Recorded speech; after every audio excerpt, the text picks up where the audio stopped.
Hello dear viewers and greetings once again from southwestern England.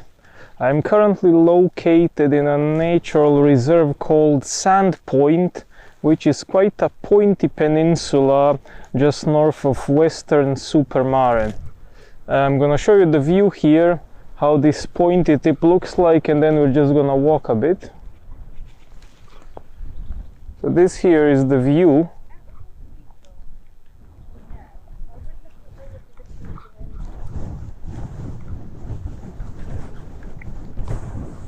As always in the UK, it is very windy at this point. Over there you can see Wales in the distance, and what I can see here, but you probably won't be able to see in the video, there is also Severn Bridge far up there, which is a bridge connecting southwestern England with Wales. And this here is the actual sand point, so this is the tip. We can go for a short walk over there.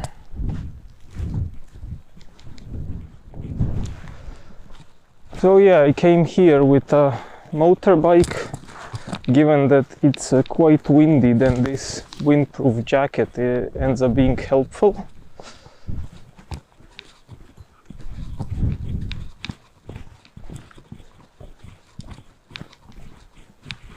Yeah, given that it's a very pleasant and sunny Saturday afternoon, this place has quite a lot of visitors, although I can see the further we get to the actual tip of the peninsula, the fewer people there seem to be. You should be able to see that the very tip of Sandpoint, which is I suppose what gave this place the name, and a quite nice view of this whole bay, the beach over there, and then there is also some kind of an island connected by a bridge, looks like a pier, and a couple of smaller islands which I presume are not inhabited. I had no clue there were actually some small islands here, so it's quite cool to see it. And then over here you can see it is quite steep, so you're almost seeing some cliffs. So let us climb on this rock here. Let's try not to fall as well. Oof. Okay. Now this looks pretty cool. Now behind me you can see the edge of Sandpoint. However, I will not actually walk all the way there because it's not that easy to walk in this motorcycle clothing, and also despite it being windy, I'm kind of starting to sweat under this jacket in the sun. This is Sandpoint near Weston-super-Mare, and we are going to go there right after I get back to the parking lot and jump on the motorcycle, and then we are going to review a kebab there. So see you soon. Hello dear viewers and greetings from Weston. I have just parked on this improvised motorcycle parking with some other bikes next to me, and I was stunned to see that apart from it being a very nice day and I'm right in the center and there's a park in front of me, I was stunned to see that there's actually 3 kebab shops right here within 50 meters from me. So there's Sultan's behind me, there is Delicious Kebab House, and in that direction there is Weston Grill. So 3 kebab shops all within a spitting distance from here. However, I think I'm gonna try and go for the 4th one, which is called something like Real Turkish Grill. It had quite good reviews. I think it had the highest rating of all kebab shops, and since I don't know when I'm gonna be here next time, I guess we should go for the supposedly best one first. So yeah, I'll leave the bike here and now come and join me for a walk through Weston-super-Mare. It's very busy outside, especially in the bars and pubs with a terrace. Suppose I could also show you a bit how the streets look like. So this is how the center of Weston looks like. Seems like quite a nice, quaint little English town.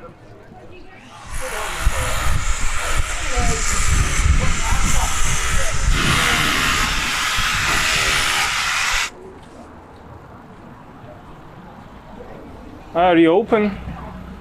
No. Okay, seems they're not open yet. On Google Maps they say they are open, but Google Maps is often wrong. What? Okay. No. Yeah, a lot of people want to be in the video. Okay, well, since I couldn't go to the preferred one, let's go to one of these in the front. Let's try Delicious Kebab House, see how it is, whether it's really delicious.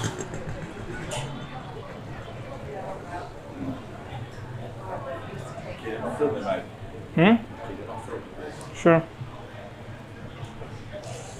Okay, dear viewers, so here we are. We procured the kebab. Inside the kebab shop there was some gentleman which didn't want to be recorded, so I stopped recording. That's unfortunately I couldn't show you how they were preparing the kebab. But nevertheless, it's one thing how they prepare. You will see the end result anyway, and of course we're gonna do the maths and we're gonna review it properly. I'll just slightly walk around a bit, try to find a bench somewhere. If that does not work out, I suppose there is grass right here, so I could always sit on grass. It would not be the first time I'm recording a review like that. Yeah, Weston is a very lovely town. I did not know what to expect, but so far it seems very nice, although of course I might be under the spell of very nice weather today and the fact it is a weekend. Of course everybody's gonna be relaxed and enjoying themselves.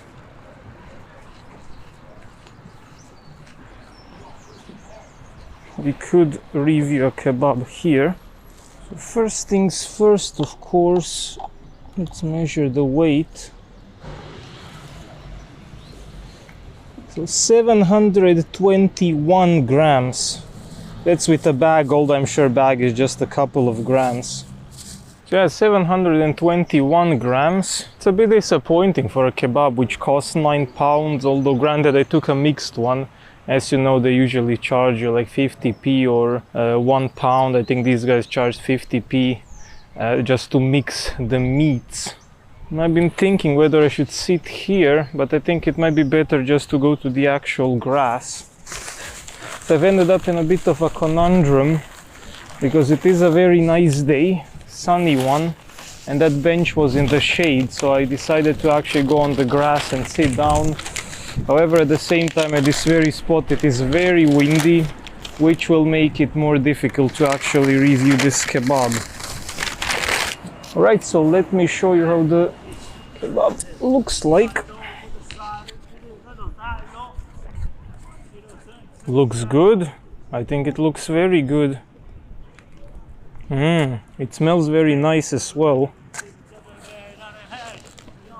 Looks good and it smells good. So let's see if a kebab from Delicious Kebab House or whatever it was called is delicious. I think the most practical position for me is to actually lay down. It should also reduce the amount of wind that my kebab is getting. As usual, salad is served on the side, not mixed with wheat, and in this case there's no sauce on the salad at all. There's lettuce, tomato, onions, white cabbage, red cabbage, and cucumbers. Unfortunately, I have not seen chili peppers, which I hope to get. It seems like a solid kebab, decent meat quality. Garlic sauce is good, chili, maybe not as spicy as I would like it to be. What is positive now I see, they actually opened up the pita and then they put meat and the sauce inside. It means I should be able to eat it as a sandwich towards the end.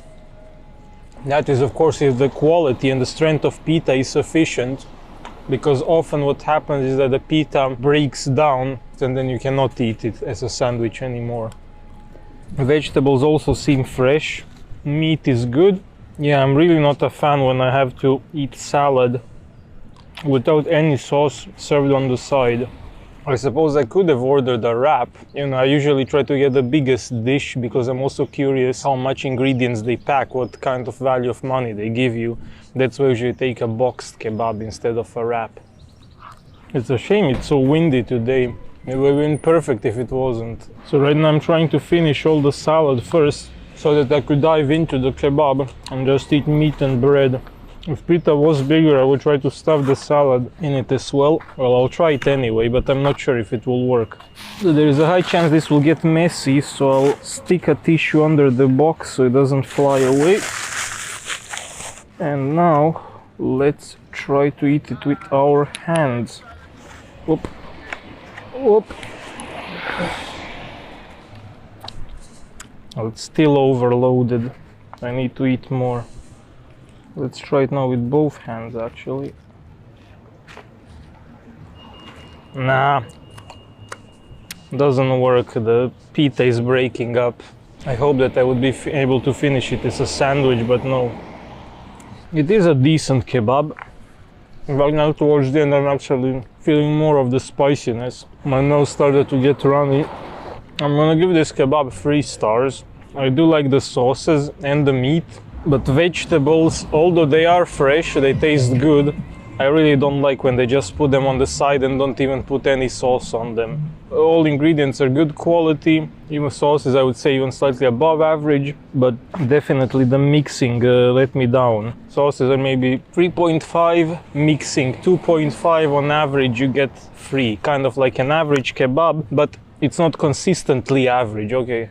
Some parts of it are better, some parts of it are worse, but on average it is just a standard good kebab, nothing special. Would I say that it is a delicious kebab? On one hand, I really do like kebabs, obviously, otherwise you don't start a channel about kebabs if you don't really like them. So for me, majority of kebabs are delicious. However, if you speak in a sense, is it delicious compared to other kebabs? As I said, it's pretty average. I'm not gonna accuse them of false advertising because, as said, to me, most kebabs are delicious when compared to other food, so that includes this one. Is it delicious compared to some other kebabs? No. But I think it's still far better to order a kebab with something healthy like a pizza or a burger or fish and chips. In fact, if it wasn't for kebabs, I would almost never eat fresh vegetables.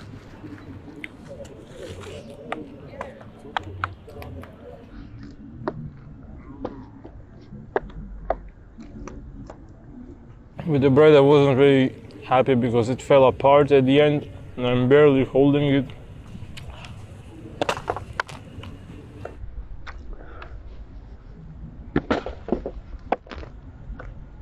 Well, part of it now fell on the grass.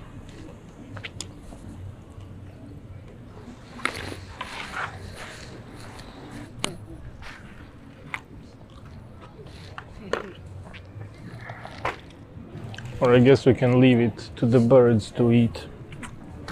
I'm sure birds like kebabs as well. There's not much more I can say about this kebab place or this town. Hope you enjoyed this episode and I'll see you next week in another review.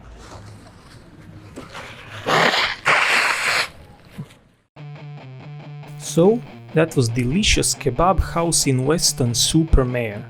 There is not much more to say about this kebab than has already been said. It is a pretty average kebab, scoring 3 out of 5 in the taste department, costing £9 and packing 721 grams. The value for money stands at 80 grams per pound, which is not great, but somewhat expectable from a seaside town with less than 100,000 inhabitants. That is all for today. Thanks for watching and I will see you again soon in another episode.